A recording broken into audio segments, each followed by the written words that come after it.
Oke, fokus menjawab pertanyaannya sudah masuk. Hanya itu kepada pergi kami silakan.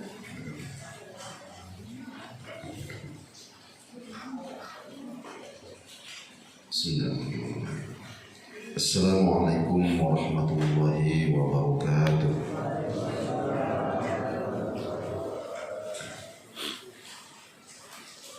Alhamdulillahilladzi bi ni'matihi tatimmus shalihat.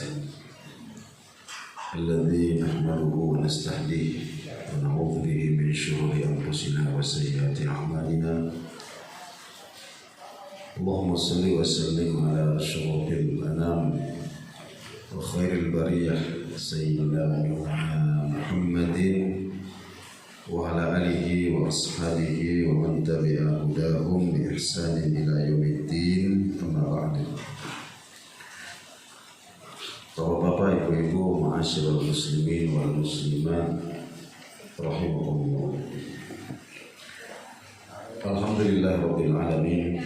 Kita bersyukur kepada Allah Subhanahu wa taala. Sudah ini hujan deras mengguyur, namun alhamdulillah kita masih diberikan kesehatan, afiah, hidayah, sehingga kita bisa menunaikan perintah-perintah Allah Subhanahu wa taala, wabil khusus perintah sholat subuh. Salawat dan salam kita mohonkan kepada Allah Subhanahu wa taala. Allahumma shalli wa sallim ala habibina wa maulana Muhammad. Tercurahlah, terlimpahlah salawat dan salam ya Allah kepada hamba-Mu yang paling sempurna akhlaknya, qudwah panutan alam semesta, yakni baginda Nabi Muhammad sallallahu alaihi wasallam. Bapak-bapak, ibu-ibu, jemaah subuh rahimakumullah. Subuh hari ini saya akan mencoba untuk uraikan secara singkat beberapa pertanyaan yang masuk ke kami. Yang pertama tentang makelar. Bagaimana profesi makelar ini? Tidak dijelaskan juga ini makelar apa. Jadi makelar itu profesi yang mubah dasarnya. Orang boleh berprofesi sebagai makelar. Makelar itu penting juga. Penting juga sebagai penghubung antara penjual dan pembeli. Artinya sebagai sumber informasi gitu. Jadi profesi makelar itu halal selama yang pertama barang yang dimakelari itu adalah barang yang halal. Ya, jadi tidak boleh memakelari barang yang haram. Umpama jadi makelar narkoba atau pengedar kan gitu, mempromosikan, mengiklankan umpama, tidak boleh. Kalau yang dimakelari itu adalah barang-barang yang haram. Kemudian yang kedua, ini yang paling penting dan paling seringkali diabaikan adalah pemilik harga itu adalah pemilik barang. Pemilik harga adalah pemilik barang. Jadi makelar itu tidak boleh punya harga sendiri. Ya, tidak boleh punya harga sendiri kecuali dengan seizin pemilik barang. Nah, saya berikan contoh begini. Ada mobil atau sebidang tanah mau dijual. Yang punya mobil atau punya tanah sudah menetapkan harga 150 juta. Ini tolong kamu jualkan ini harganya 150 juta. Nanti kalau laku kamu saya kasih fee, katakanlah 10% atau 15%. Nah, jadi sudah ada kesepakatan tentang fee-nya. Jadi bahagian makelar itu dari pemilik barang. Nah, lalu kemudian makelar ini menjual ini dengan harga 200 juta umpamanya. Nah, itu yang 50 juta itu hukumnya haram. Ya. Kenapa? Karena dia bukan pemilik barang, kemudian dia yang punya harga, jadi tidak boleh. Nah, apalagi sudah ada kesepakatan bahwa ada fee-nya dari. Nah, ini dosa besarnya itu karena menghalangi atau menyulitkan proses jual beli itu. Nah, ini kemudian barang ini mungkin yang punya barang sudah butuh uang, tapi barangnya ini sudah lama tidak laku-laku. Karena sebenarnya dia itu mau menjual sudah di bawah harga pasar 150 juta umpama, itu sudah di bawah harga pasar, tapi makelarnya ini yang pasang harga tinggi, akhirnya kemudian barang ini katakanlah tidak terjual. Ya. Kalau seperti itu maka hukumnya tidak diperbolehkan. Ya. Kecuali kalau umpama pemilik barang itu mengatakan tolong ini mobil saya atau ini tanah saya, jual saya pokoknya saya dapat 150 juta. Kalau kamu jual di atasnya berarti lebihnya itu menjadi bagianmu. Nah, dan kamu sudah tidak dapat fee dari saya, umpama begitu. Jadi harus didetailkan itu akadnya. Jadi kalau akadnya seperti itu maka boleh kemudian makelar itu punya harga sendiri, ya, punya harga sendiri. Yang tidak diperbolehkan itu pokoknya dalam Islam itu adalah la dharra wa la dirar. Jadi jangan merugikan diri sendiri, jangan juga merugikan orang lain. Nah, yang paling fatal itu tadi, sudahlah dapat fee dari pemilik barang kalau laku, dia jual pula di atas harga yang sudah dipatok. Jadi dari pembeli dia dapat untung, dari penjual juga dia dapat untung. Nah, jadi kalau umpama pemilik barang sudah mematok, ini pokoknya 150, nanti bahagianmu dari saya. Nah, masalah persentasenya berapa nanti tergantung kesepakatan, kan? Begitu. Nah, kalau seperti itu maka makelar tidak boleh menjual di atas harga yang sudah ditetapkan oleh pemilik barang itu. Itu mungkin yang catatan yang perlu diperhatikan kalau kita berprofesi atau ingin memakelari barang, ya. Kemudian yang kedua, ini masalah sholat sunnah setelah subuh sebelum syuruk. Ya, setelah subuh sebelum syuruk. Syuruk itu matahari sudah naik, ya, jadi terbit kemudian naik satu tombak. Ya, kira-kira kalau perhitungan waktu itu 15 sampai 20 menit setelah matahari terbit, ya, itu namanya syuruk. Nah, setelah matahari terbit kira-kira 15 atau 20 menit setelahnya itu namanya syuruk. Jadi sholat sunnah setelah subuh sebelum masuk waktu isyraq itu hukumnya haram. Nah, itu hukumnya haram karena itu adalah masuk dalam waktu-waktu yang diharamkan sholat.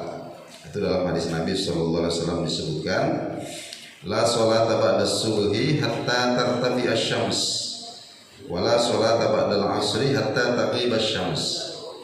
Jadi tidak ada sholat setelah subuh, maksudnya setelah sholat subuh. Jadi setelah yang bersangkutan sholat subuh. Nah, tapi kalau belum sholat subuh, ya meskipun itu waktu yang diharamkan bagi yang sudah sholat subuh, begitu maksudnya. Ya, bagi yang sudah sholat subuh. Nah, jadi kalau kita sudah sholat subuh sebelum matahari naik sepenggalah, istilahnya begitu, maka kita tidak diperbolehkan untuk sholat sunnah.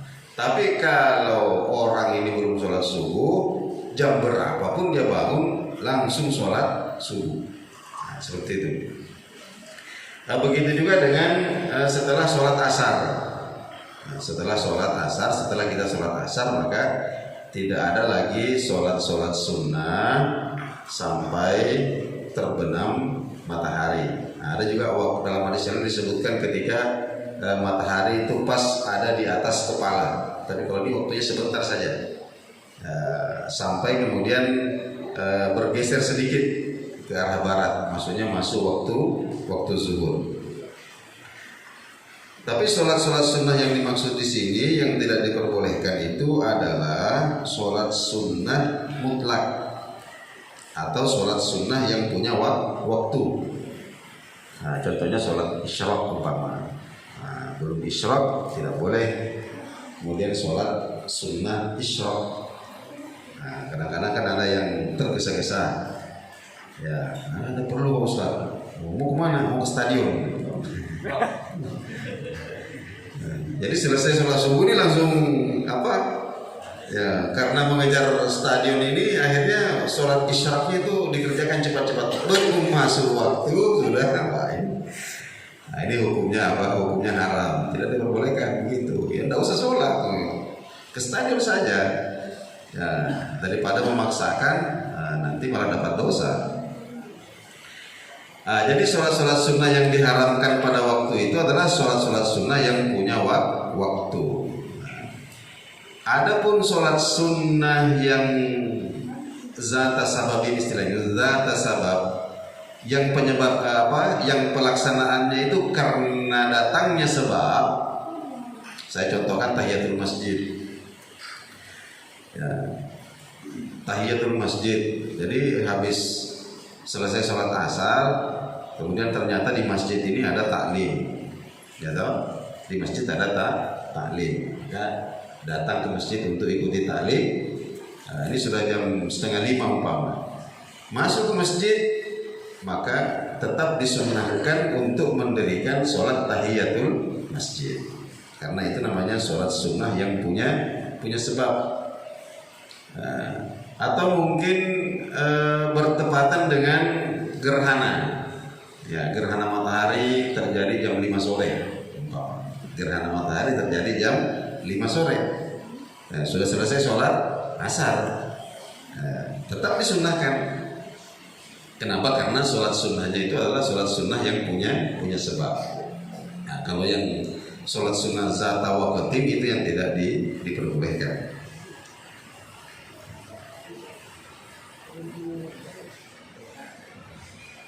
Kemudian larangan ini tidak berlaku di tanah haram atau di kota Makkah.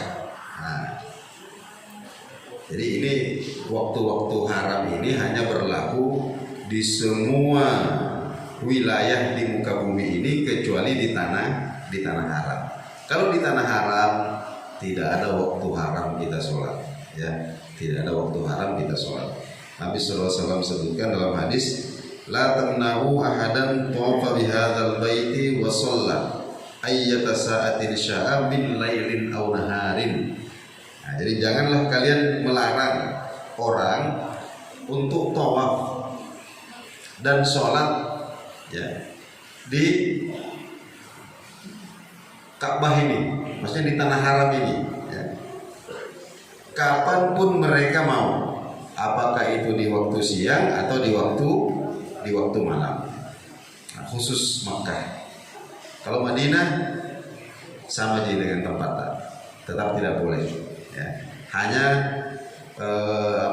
ini keistimewaan atau kekhususan daripada kota Makkah.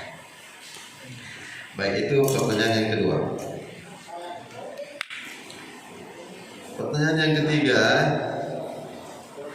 bagaimana mengqadha puasa Ramadan yang tidak diketahui jumlahnya selama 2 tahun. 2 tahun ini mungkin maksudnya 2 kali Ramadan. 2 tahun ini berapa Ramadan itu? 2 kali Ramadan maksudnya. Jadi mengqadha puasa Ramadan yang tidak diketahui jumlahnya selama 2 kali Ramadan. Jadi maksudnya pertanyaan ini, pokoknya ada 2 Ramadan itu banyak kali tidak puasanya, tapi dia tidak bisa pastikan berapa. Tidak bisa pastikan berapa. Jadi begini. Kemudian apakah boleh kita qadha dengan sedekah? Ini yang pertama harus dijawab dulu ini. Jadi puasa Ramadan yang ditinggalkan tidak boleh diqadha dengan sedekah. Tidak boleh diqadha dengan umroh, tidak boleh. Ya, harus diqadha dengan puasa. Nah, jadi puasa itu utang puasa dibayar puasa. Jangan utang puasa dibayar sedekah. Tidak boleh. Harus dibayar puasa. Kalau yang diragukan itu jumlahnya, jadi ada jumlah tertentu tapi kita ragu berapa. Apakah 20 atau 25? Jadi selama 2 kali Ramadan ini 20 kah atau 25? Berarti kan ada jumlah antara ini dengan ini. Maka diambillah jumlah yang paling banyak. Antara 20 atau 23 berarti 23. Berarti 23. Karena itu yang lebih yakin. Ya. Yang menjadi persoalan kalau tidak ada bayangan, tidak ada gambaran ini berapa itu. Ya, kalau seperti itu, jika tidak diketahui, maka orang tersebut wajib untuk melakukan qadha sampai yakin, ya, sampai yakin atau minimal kuat dugaannya. Nah, kalau utangnya itu sudah lunas. Ya, jadi harus berusaha untuk katakanlah menghitung berapa, kira-kira berapa. Nah, jadi kalau memang tidak diketahui berapa jumlahnya, ya usahakan ya untuk katakanlah melakukan puasa sampai yakin, ya, atau minimal punya dugaan kuat kalau utangnya itu sudah lunas. Nah, kemudian setelah diqadha itu puasa itu masih ada kewajiban yang lain. Apa itu? Yaitu membayar fidyah. Ya. Kenapa? Karena Ramadan sudah datang, sementara utang lama belum diqadha. Jadi Ramadan 2026 ini bulan Februari. Nah, bulan Februari pekan ketiga. Sementara masih ada utang Ramadan, utang puasa Ramadan 2024 dan 2023 yang belum diqadha. Nah, itu nanti setelah diqadha itu juga harus dihitung fidyahnya. Fidyahnya itu memberi makan 1 orang miskin untuk setiap hari. Ya, jadi kalau utangnya itu 20 qadha, berarti juga ada kewajiban untuk membayar fidyah, memberi makan 20 orang miskin, ya, atau 1 orang dikasih makan 20 kali juga tidak apa-apa, ya, atau 1 kali dikasih makan langsung 20 orang boleh juga, ya. Itu fidyah. Baik, pertanyaan yang ketiga itu, yang terakhir. Ini ada orang, Pak Ustadz, ini ada orang yang merantau, kemudian istrinya melahirkan, lalu ari-ari bayinya itu dikirimkan pulang ke kampung halamannya. Ari-ari bayinya ini dikirimkan pulang ke kampung halaman dengan alasan bahwa dia tidak bisa merawat. Tapi orang tuanya di kampung ini yang bisa merawat. Ini bagaimana hukumnya? Jadi hari-hari itu kan kalau perempuan melahirkan banyak yang keluar, ada darah, kemudian ada hari-hari, kemudian ada bayi, gitu ya. Nah, hari-hari ini memang ada sebahagian kebudayaan, ya, ada sebahagian kebudayaan, bahkan memberikan nama khusus. Jadi mereka ini tidak menyebutnya hari-hari, tapi menyebutnya sebagai batur bayi. Batur bayi itu artinya temannya bayi, temannya bayi. Nah, sehingga ada keyakinan tertentu bahwa ini harus diperlakukan dengan cara-cara tertentu. Ya. Kalau di Sulawesi Selatan itu, kalau ini ditanam, itu di atasnya kita tanam kelapa. Biasa begitu. Ya. Jadi di atas hari-hari ini biasa ditanami kelapa. Nah, seperti itu namanya. Nah, dalam Islam itu, Bapak dan Ibu sekalian, hari-hari itu hukumnya sama seperti darah itu. Jadi pokoknya kalau keluar itu tidak perlu perlakuan khusus. Yang penting jangan mengganggu orang banyak. Makanya ditanam, ya. Jangan pakai istilah dikubur, ya. Ditanam saja. Ditanam supaya tidak mengganggu orang aromanya. Nah, jadi kalau dalam Islam itu yang penting untuk dirawat itu adalah bayinya. Kalau hari-harinya ini sama seperti yang lain yang keluar ketika melahirkan, sama seperti darah. Jadi tidak ada tata cara khusus atau bacaan-bacaan atau ritual-ritual khusus untuk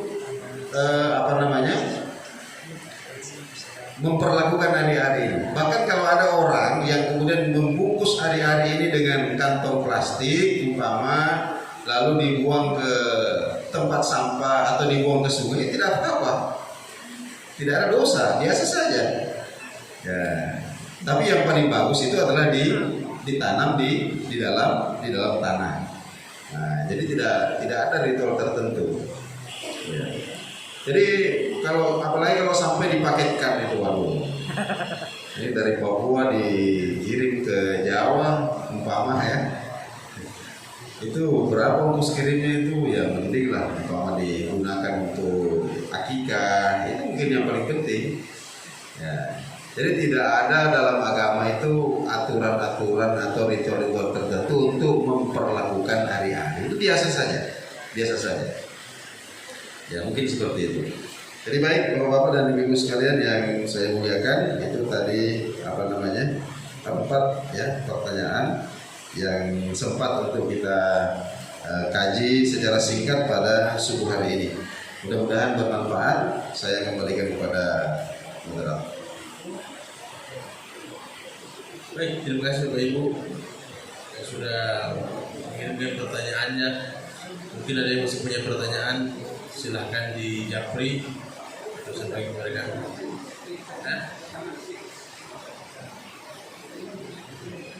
Assalamualaikum warahmatullahi wabarakatuh. Mumpung yang pertanyaan pertama membahas masalah maklar ini, saya hanya titip pesan saja. Saya sampaikan karena ada hubungannya dengan kita semua. Bapak-bapak, ibu-ibu sekalian, saya hanya pesankan, seandainya kita membutuhkan maklar, terutama masalah tanah ini, tolong cari maklar yang bagus. Jangan ada pikiran-pikiran yang punya strategi mafia. Ini kejadian di depan rumah, di rumah Jawa sana. Ini tanah ini mau dijual sudah 5 tahun yang lalu, sekitar 300 juta. Tapi maklar ini yang dipesani minta izin sama yang punya rumah itu diuruk, dipondasi dan diuruk. Nanti harganya ditentukan oleh makelar ini. Dan barang ini hampir 10 tahun tidak laku karena diuruk, karena dipodasi, dan harganya selangit. Dan ini mohon siapa tahu di sini ada yang berkepentingan seperti itu, saya pesankan seperti itu. Tolong pilih-pilih makelar. Jangan ada otak mafia-mafia. Dan ini adalah termasuk mafia. Orang mau menjual butuh uang, malah hampir 10 tahun tanah tidak laku karena harganya selangit, karena telah diuruk dan dipondasi. Dan yang punya tanah hanya melongo saja, tidak bisa menentukan apa-apa. Dia harus mengganti karena uruk, pondasi tinggi juga, lebih dari yang diperhitungkan. Saya rasa itu pesan saya saja, karena ada hal yang nyata di depan rumah. Terima kasih. Assalamualaikum warahmatullahi wabarakatuh. Bismillahirrahmanirrahim. Alhamdulillah, Allahumma sholli ala Muhammad wa ala Muhammad. Melihat dari sisi lain, saya kepada pertanyaan yang keempat tentang ari-ari. Ari-ari ini kita di Indonesia biasanya ditanam atau dikuburkan karena pakai guci atau apa, jadi ditanam memang, tapi bukan dikubur sebagaimana jenazah. Itu yang seharusnya, karena memang dia bagian daripada badan manusia, kayak darah lah, itu proses tadi. Tetapi untuk dipahami, khususnya ibu-ibu, di beberapa negara, mungkin juga Indonesia sebagian, ari-ari ini menjadi barang mahal sekarang. Jadi tidak ditanam, tapi langsung diolah menjadi make up, namanya botox. Karena bayi-bayi lahir kulitnya mulus, glowing, cantik, bagus, ganteng, maka itu diantara katanya itu adalah ari-arinya itu punya diolah menjadi bahan baku make up tadi. Dan ini kalau di Cina dikatakan itu memang tidak dibuang, harus diolah menjadi bahan baku medis. Nah ini diharamkan dalam agama Islam. Dan nanti misalnya ibu-ibu beli make up yang kalau nggak salah mereknya botox ya atau apa itu dibikin daripada ari-ari bayi. Karena dia mengandung sesuatu yang sifatnya bagus buat kulit, seperti kulit bayi kan bagus sekali. Ini harus kita jaga. Kemudian tentang makalah nanti mungkin postas, kalau tidak salah dulu pernah Nabi menyuruh sahabat dengan 1 dinar atau 1 rial, 1 dirham membeli 1 ekor kambing. Si sahabat kemudian malah dapat 2 ekor kambing. Artinya proses seperti ini mungkin semacam makalah juga ya. Nah, artinya itu dalam agama Islam dihalalkan, cuma sampaikan oleh tadi Mas Gebri, yang waspada mafia tanah atau makalah apapun namanya itu harus kita jaga waspadai. Artinya alhamdulillah kami dari Yayasan Darussalam mengucapkan terima kasih banyak pada jamaah semua yang hadir di sini. Setiap subuh hari Jumat kita tetap isi dengan ngobrol perkara iman Islam atau ngeteh ngebahas tentang hidayah Islam. Alhamdulillah, terima kasih banyak, Allah berkahi, Allah kuatkan, dan Allah mantapkan kita perbanyak sholat hari ini dan juga perbanyak sedekah, insya Allah berkah. Saya kembalikan pada pembawa acara atau mungkin kembali dari Pak Ustaz Andi Sumasakti. Insya Allah ya, yang punya pertanyaan kami persilahkan karena ini sudah terhilang ini karena enak. Silakan dinikmati. Terima kasih semua ibu-ibu dan berkah dan semua yang ikut ambil andil dalam kegiatan ngopi ngaji. Jadi kurangi mohon dimaafkan. Ada Allah yang berjemaah. Assalamualaikum warahmatullahi wabarakatuh. Bangun sahur.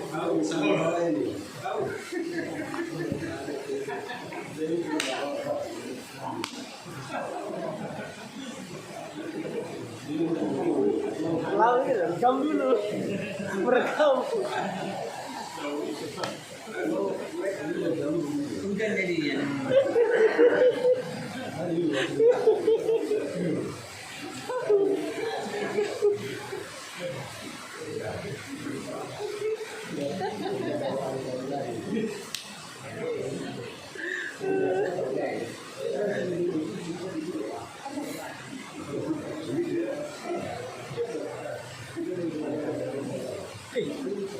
Gila.